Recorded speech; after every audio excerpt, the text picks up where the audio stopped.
specifically to problems in the neighbourhood that I was born in, which is over there, away. It's just and also at the end of Small Killing, of course, isn't it? It's your yes, even though that was supposed to be Sheffield or somewhere, really, Oscar had taken all of the visual references from that neighbourhood.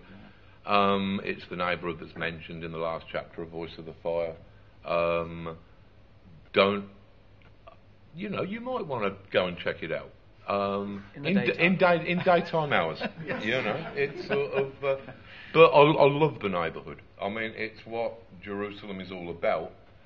So when I saw the way that neighbourhood was being maltreated, it seemed to me expedient to bring out this underground magazine so that there would at least be some kind of platform to give a voice to some of the issues that were being raised.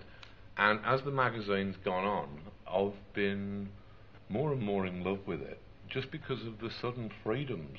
I'd forgotten the freedoms that are to be had in the underground, just because there hasn't really been an underground since, the mid-70s? And it's marvellous. You can do whatever you want. And this means that, like with the next issue, we've got Mitch Jenkins, who's a wonderful photographer that I'm collaborating with on Unearthing, which is going to be a mixed media package coming out in about a month or something.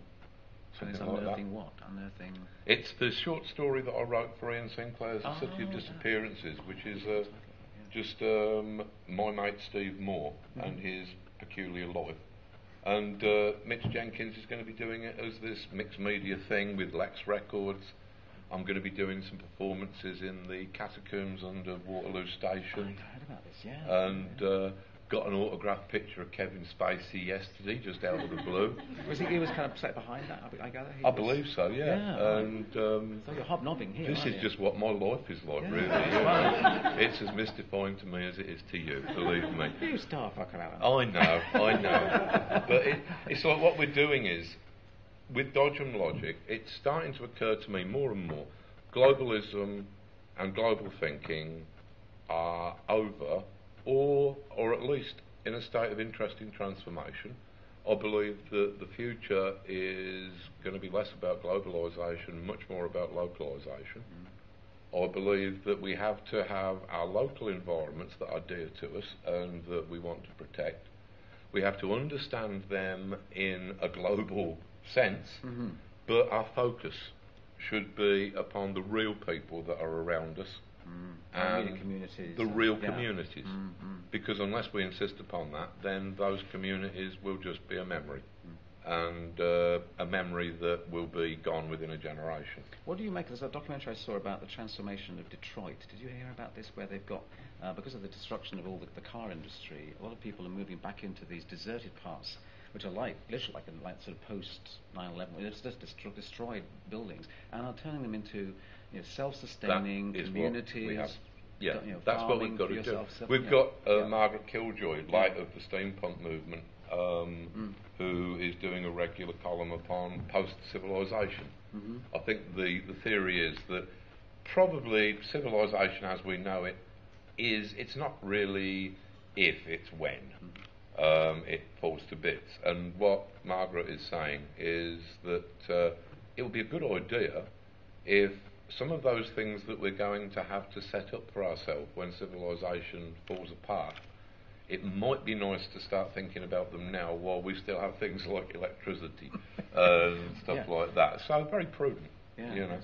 But and once I'm starting, because we've got excellent editors on Dodgem Logic, and it's starting to kind of look after itself. So I will always be a prolific contributor, but this is giving me time to get back to my other works. And Jerusalem, a couple of years. I know I've been saying that for at least the past 3 years. Have you got a chart of it like this? No. Jerusalem is all in my mind. Okay, right. I think I've got 35 chapter titles written down. Right. Which was the way I went about this. I just thought, what would look really cool? What would be 35 really clever looking chapter titles. Without any other thinking what was they going to be about. Or without having to think how long it would take me to write them. You know, right. the titles, you can do them in a couple of seconds. It's great, you know. Yeah. But, what about the Bumper Book of Magic? Someone was asking Bumper about Book that. of Magic, I started work on that again with Steve Moore last weekend. We've just got up to... We should be able to make a break. Okay, and we've just got up to Emanuel Swedenborg in The Lives of the Great Enchanters. Next stop, William Blake. We're about 2/3 of the way through, and I've designed about a quarter of the tarot cards. So Are you drawing them as well then? No, but I'm designing them. Okay. For pretty much, probably for Jose. Exactly, for Jose. Showing me some stuff like that, yeah. But I'm doing them just like as if they were comic panels. I just write a load of description. That seems to work. Yeah. You know. And so yeah, that's coming along. And there's also, it's very fizzy at the moment. I'm quite enjoying life. There's all sorts of unusual things. I know not everything's quite.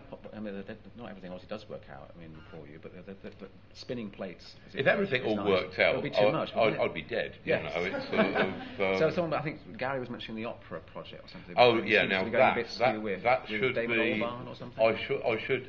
Yeah, probably as a closing of the event, I should dash cold water upon anybody's dreams of this Dr. D opera with Damon Albarn and Gorillas. It didn't work out, shall we say. I wrote a third of it. I met up with them. I mean, long story short, I met up with them. They were very anxious that I should do something with them. They suggested a superhero opera, and I said, well, I'm definitely not your man. I don't want anything to do with those wretched creatures ever again. And they said, well, we want to do anything that you want to do. And I said, well, I suppose you could do an opera about like magic, and if you were going to do an opera about magic, it would have to be alchemy, because alchemy actually springs out, or opera springs out of alchemy. And I said, if you're going to do something about an alchemist and it's the Manchester International Festival, then a Manchester alchemist, Dr. D, who was up there for years in exile. So they said, well, perhaps if you could just meet with us to discuss some of these ideas. And at this point I thought, well, actually, I'm doing this new magazine. It might be handy if Gorillas were prepared to do a little bit of quid pro quo. I am incredibly overcommitted, but I could perhaps take this on. It sounds like an enjoyable, conceptually enjoyable, and I'd be able to see whether I could write an opera or not. Yeah. And perhaps they'd do a couple of pages for the magazine. So we met up. I said, well, perhaps I could do the libretto without barely knowing how to spell the word, much less what it meant. And if you know, perhaps you could do something for Dodge and Logic. They said fine. I went away and started work like mad upon this opera. It's pretty good. It will be appearing. The bit that I wrote will be appearing in the journal Strange Attractor in their next issue, I believe. But and I met with them 2 or 3 times while I was trying to get this done to their deadline. Nobody else had done anything upon the opera. I hadn't received a contract. And libretto was expanding to mean designing the stage, making suggestions for all the costumes, stage directions, the whole story. So this was practically like everything. And then we just got through to the point where I just met them. I said, yeah, I can get the other